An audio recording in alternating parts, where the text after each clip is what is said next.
Please raise your right hand and repeat after me.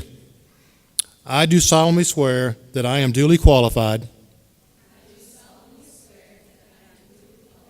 according to the Constitution of this state, to exercise the duties of the office to which I have been elected, and that I will do to the best of my ability discharge the duties thereof,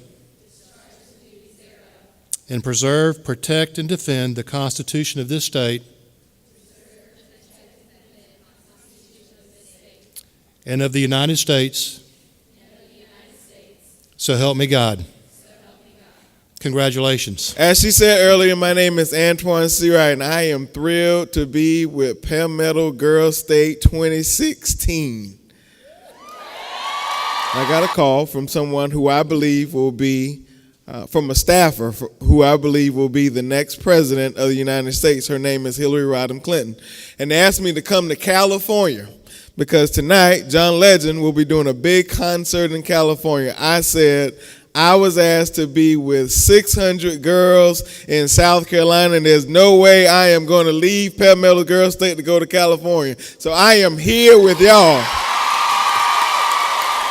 And I hope that each of you invest your time and your energy and your creativity and your joy about being together to make this place move forward. It's a remarkable network of professional women that we see in and around the Capitol who have been through this program, who continue to be leaders in South Carolina today. So it's a privilege for Antoine and I to be with you this morning. I was wondering, what are some of the challenges you face, like as a part of the Democratic Party in such a conservative state? So as a Democrat, as you all know, South Carolina is probably one of the most conservative states in the country.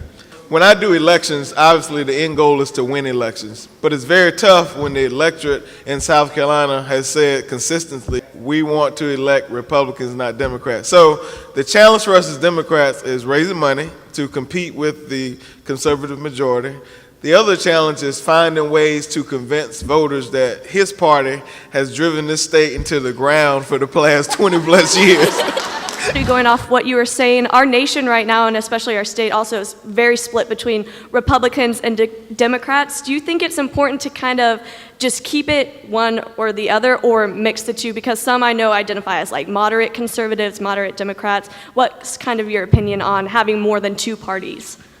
Now, we in South Carolina do not register to vote by party, but generally people consider themselves either Republican or Democrat. But voters more and more are considering themselves much more independent, and they are splitting the ticket, voting both across across party lines.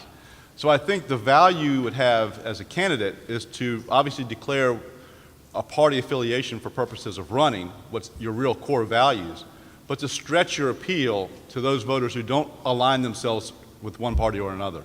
So what we're starting to see, thanks to the era of the Donald Trump and the Bernie Sanders, we're starting to see more people try to get back to the center. Because it's one thing to campaign to the left, to campaign to the right, but when you decide to govern, or when you have to govern, you have to get back to the center. And I think that's the one thing that makes America's political system more attractive. Usually candidates will campaign to the left, campaign to the right, but when it comes to governing, they try to get back to the center. My question is, being a state official or just anyone who's made a personal decision to belong to a certain party, and if you don't agree with what the front runner of your party is saying, can you vote for someone else of the other party? Or is that? Good question, Richie. I think Antoine can vote for any Republican he'd like. I could be fine. You both seem to agree that our two-party system is the best way for voters to get involved with people who share their same ideas. But the cons of that seem to be that we are faced with constant government gridlock. How do you work past politicians working for the power of their party rather than for the prosperity of the people? Until voters decide to make the politicians understand that they work for you, we'll continue to have gridlock, we'll continue to have partisan rhetoric, we'll continue to have bickering, and we'll continue electing crazy people in this country to run for office. And so I think that's all driven by you all as voters and making sure you stay in contact with your legislature when it's election year. Don't just do the same old thing. Make sure you actually do research and look into the candidates and hold them accountable when they get in office. Considering that at least one of you will vote for Hillary Clinton, in what ways do you think she's going to impact our society? And have you found it harder to gain support for her considering she is a woman and she's running as a Democrat? Well, Hillary Clinton will be the first woman president of these United States.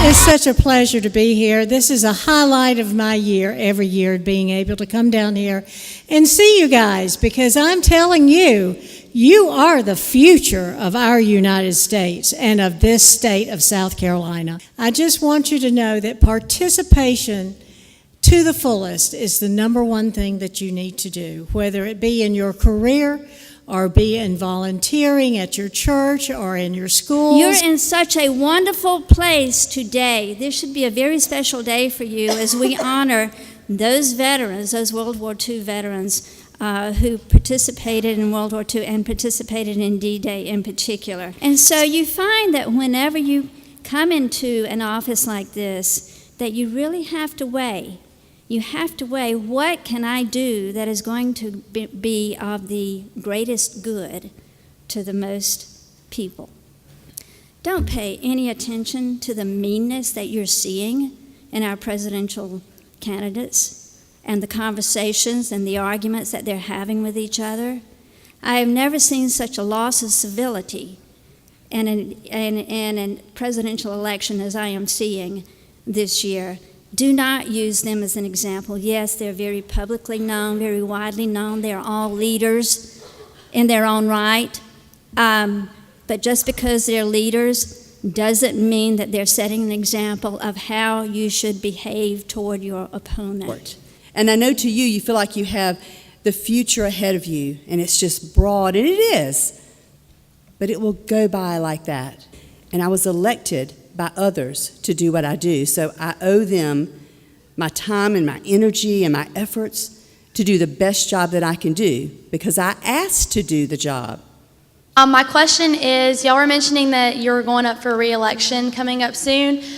First, does it make you nervous, and does it kind of distract you from, serving your county? And then the second thing was, how can you assure your county that you're going to have new and fresh ideas? It's not my position. It belongs to the people. But you do take ownership in a little bit when you've served for a number of years and you've made things happen, and there's some unfinished jobs that you want to see happen. So you work really hard to make sure that you do the best that you can. Truly, to me, the way to do that is by staying engaged with the people in the county, talking to them. Going to meetings and functions so that you know what the people are wanting and what their thoughts and ideas are, because you see, it can't be what I want. It's got to be what the people want. And if I'm not connected with them, if I'm not going to places that they are, then I'm not going to really know what they need. But I am all about diversity on a council. You heard me say earlier, I'd love to have another female on there, because we don't think better than men, but we do think differently. And it's a good difference. I say that every year. And you all said that you are far outnumbered on the county council compared to the men, and I just wanted to ask you how you let your voice be heard compared to them, because, all politicians and public servers are people with special confidence that want to get their way and what they think they should do, and you might not always agree with them. So what do you do to make sure that your voice is heard compared to theirs? When I first got there, it seemed as if I was being tested to see whether or not I really could hold up to the scrutiny that it takes to be a county council person. And once the members of council realized that I was here for one reason and one reason on, and that was to serve the citizens of Spartanburg County, however that would be, they really took heed and did quite well with us.